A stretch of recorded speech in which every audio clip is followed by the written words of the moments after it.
Hey guys, it's Maymay and welcome to Sunday Devotion.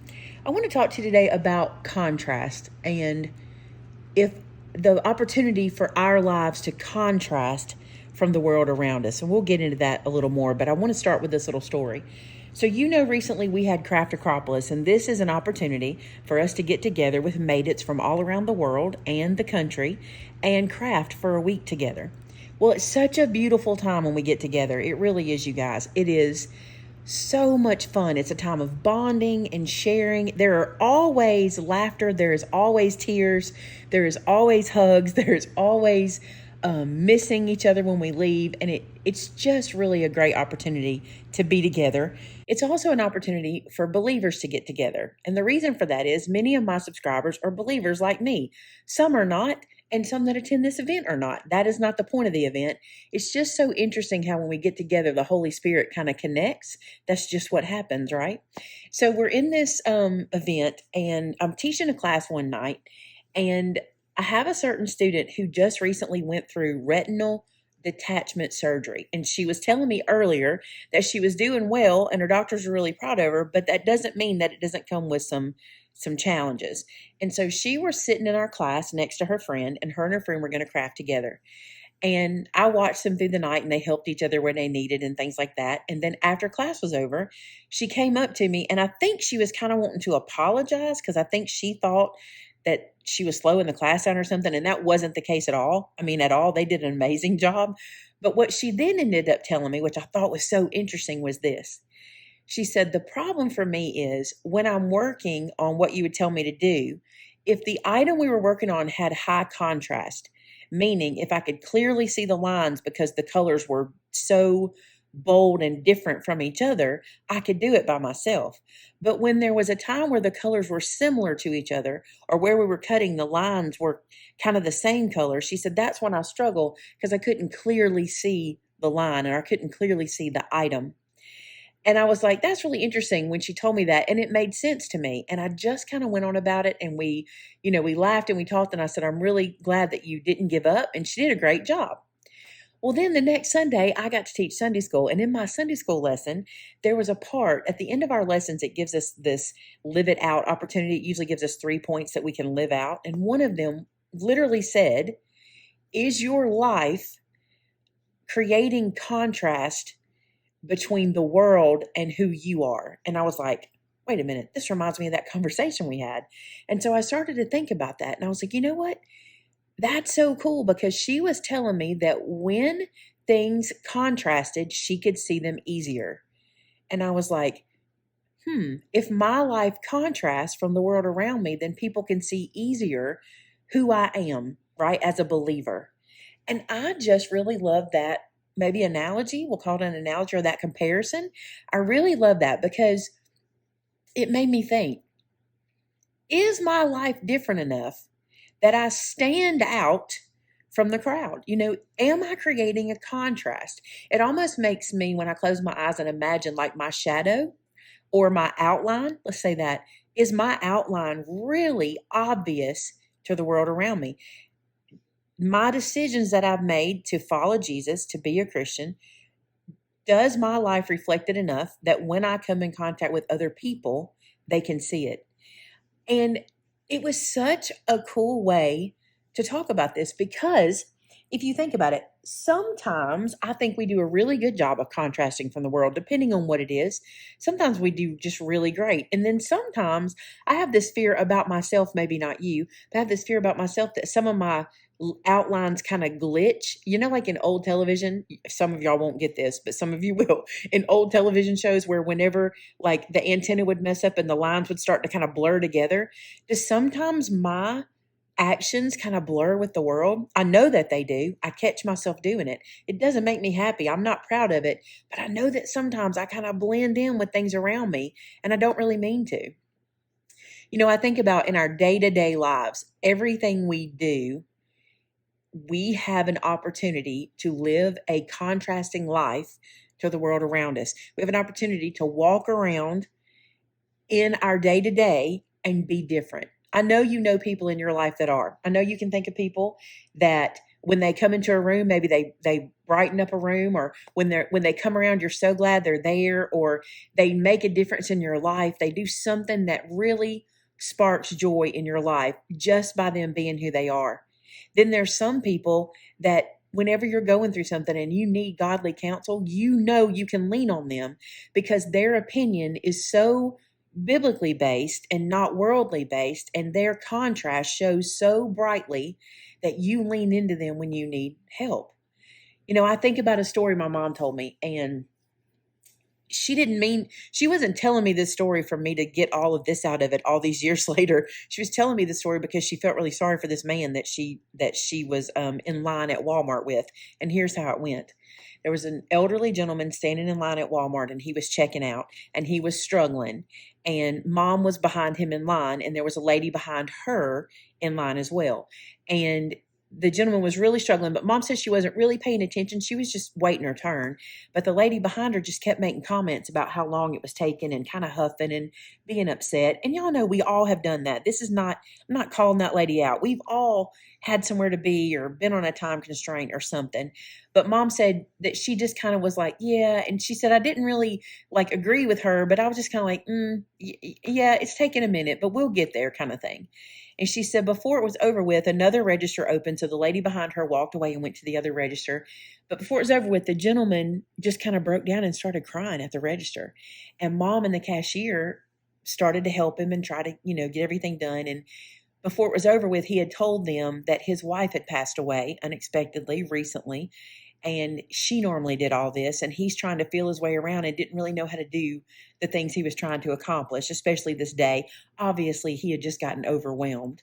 And mom said that the cashier and my mom helped him and consoled him. And mom said she walked out with him to the car. And I think she prayed for him. I can't promise that I think she prayed for him, but I know she prayed for him later. But she told me, she said, it just made me so sad for him. And she said, but it also made me realize even more that every person we're around is fighting a battle.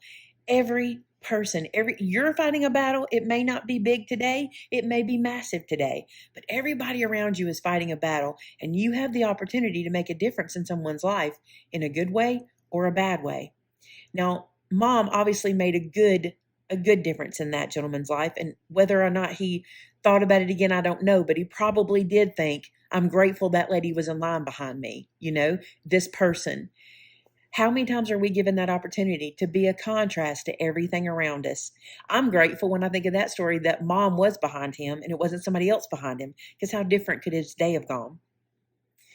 How many times are you given that opportunity to say something kind, to do something kind, to help someone, to be an answer to someone's problem? How many times do we get to do that?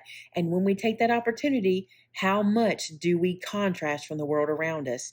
Because as you know, guys, a lot of our world is, what's in it for me? What can I get out of this? What is this going to do for me? And that's not new. That's not in this culture or this time that we're living in. That's been around forever. I pray that I can be a contrast to the world. I do struggle. I have my places where I struggle. But I try really hard to be different from everything around me. Now, the one thing that I want to caution you on is this. We have this tendency to put sin into categories. So we will sometimes look at other people's sin and go, well, at least I'm not doing that, so I'm doing better than that. I want to remind you that sin is sin. There is one payment for sin. Every sin, there is one payment for it. And fortunately for believers, Jesus paid that price. But I want to remind you that, yes, sin comes with different consequences, but sin is sin. And we can't look at other people and say they're a sinner and I'm not, because except for the blood of Jesus, my sin wouldn't have been paid for either. So I want us to be careful not to put people into categories of sin. Just remember, our righteousness is like filthy rags.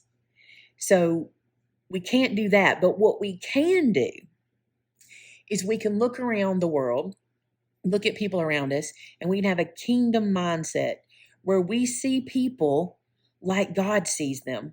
And we want to do for people like God would want us to do for them. Treat them the way God would want us to treat them. Carry ourselves knowing that we have a kingdom mindset, meaning this is not the end. No matter what happens here on this earth, we know where we're going, and we know the beautiful reward that we have from God, the wonderful gift of eternity with Him in heaven. And we can live that kingdom mindset. That should put a smile on your face, just knowing that yes, today might be bad, but it is not the end. Today in Sunday school, somebody said this, and I love this line. We read the back of the book, right? We've read the book and we win. And that comes from a psalm, by the way, and from other places, but a psalm that I remember growing up. And it's such a good reminder for us that we can carry that joy. And if nothing else contrasts you from around the rest of the world, your joy can do that. Just your joy. Let that be what lets people see you and go, they're different. I don't know what it is, maybe, or I do know what it is. And I see the difference, and I can clearly see them outlined in this world because they are different. Scripture tells us in John 15:5, I am the vine, you are the branches. Whoever abides in me and I in him, he it is that bears much fruit. For apart from me, you can do nothing. That scripture may seem weird that I put that one in here today, but I want to say this to you. We are always plugged into Jesus. He is the vine and we are the branches, and we are always plugged in. And if we make sure we stay in that connection with Him, then we can bear much fruit for Him. We can be very different from the world, and we can be very contrasted from the world, and we can bear fruit for Him in our everyday lives with our kingdom mindsets and trying to live how God would want us to live. What a difference we can make. What a difference. You know, you don't always have to preach, do you? Sometimes we have to use words, but sometimes we just use our actions. We've talked about that many, many times before. So how's your contrast? Are you contrasted today? Are you blending in? The cool thing is this. Anywhere we blend in, we can adjust that contrast. We can see it. We can evaluate our own lives, and we can get rid of those things where we feel like our lines are starting to blur or maybe have always blurred. And the greatest thing is if you talk to God about it, He will show you. You can just ask Him, God, where do I need to make a change in my life? Where am I not shining your light? And He will absolutely show you. And better yet, He will work with you to accomplish whatever it is you need to accomplish to get your contrast where it needs to be. It's kind of a cool analogy to think about. I mean, it does seem it's not extremely biblical to talk about adjusting your contrast, but I think you know how I'm using this today as just an example of we can adjust that and we can make sure that we're living our lives to glorify God. Let's pray.